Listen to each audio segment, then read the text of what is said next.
পটিয়াত এবিটস tiger gold cup football টুর্নামেন্টর 22তম আসরের final অনুষ্ঠিত হয়। ফেব্রুয়ারির 28 তারিখ শুক্রবার বিকাল 3টায় পটিয়ার খলিল মির কলেজ মাঠে এই ফাইনাল খেলা অনুষ্ঠিত হয়। ফাইনালত প্রতিদ্বন্দ্বিতা করে বলহালি ফুটবল একাডেমি বনাম পটিয়া মোহামেডান স্পোর্টিং ক্লাব। খেলা শুরুর তখন আক্রমণ পাল্টা আক্রমণের মধ্য দিয়ে চলতে থাকে খেলা। ম্যাচের প্রথমার্ধে মোহামেডানের 7 নম্বর জার্সিধারী খেলোয়াড় মোহাম্মদ জিবলু প্রতিপক্ষর গোলপোস্টত বল ঢুকিয়ে 1-0 গোলের লিড আনি দেয়। খেলা শেষে 2-0 গোলের জয় পায় পটিয়া মোহামেডান স্পোর্টিং ক্লাব।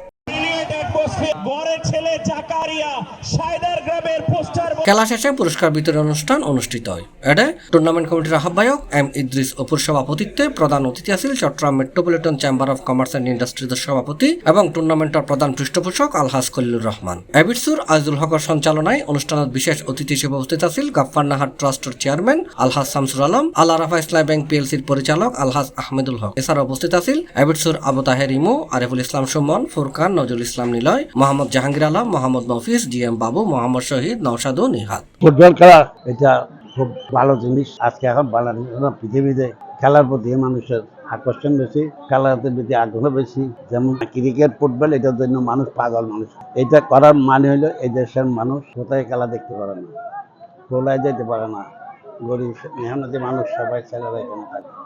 এটা খেলার উদ্দেশ্য দেওয়া হলো এই দেশের মানুষের একটা আনন্দ উপভোগ, তাদের একটা আশা, তাদের একটা আকাঙ্ক্ষা, তাদের একটা ভালোবাসা, তাদের একটা আন্তরিকতা, এটা সবাইয়ের প্রতি আছে, সবাইয়ের প্রতি জড়িত আছে। এদেরকে আনন্দ, ভালোবাসা এবং যোগাযোগ একত্রিত হওয়া, এটাই মানে সুফল। মাদক দ্রব্য থেকে বেরিয়ে হতে পারলো। মাদক দ্রব্য কখন হবে? এই যে ছেলেরা এই খেলাধুলা খাইলে আর মাদক দ্রব্য করতে পারবে না, করতে যাবে না, তাদের খেলার প্রতি আকর্ষণ বাড়বে। এইটাকে আকর্ষণ, খেলাধুলা মাদক দূরে থাকার জন্য খেলাধুলার মাধ্যমে যেন তারা এগিয়ে যায় এবং লেখাপড়া ভালোভাবে লেখাপড়া করে, দেশের উন্নয়ন করে, সমাজের সেবা করে। এইটাই হলো উদ্দেশ্য, আর কোনো উদ্দেশ্য না। আমার এইটাই এই দেশের মানুষকে সংস্কার করা, এই দেশের মানুষের শিক্ষা দীক্ষায় এগিয়ে নেওয়া, এই দেশের সুযোগী মানুষের পাশে থাকা, এইটাই হলো আমার দায়িত্ব, এটা হলো আমার কর্তব্য।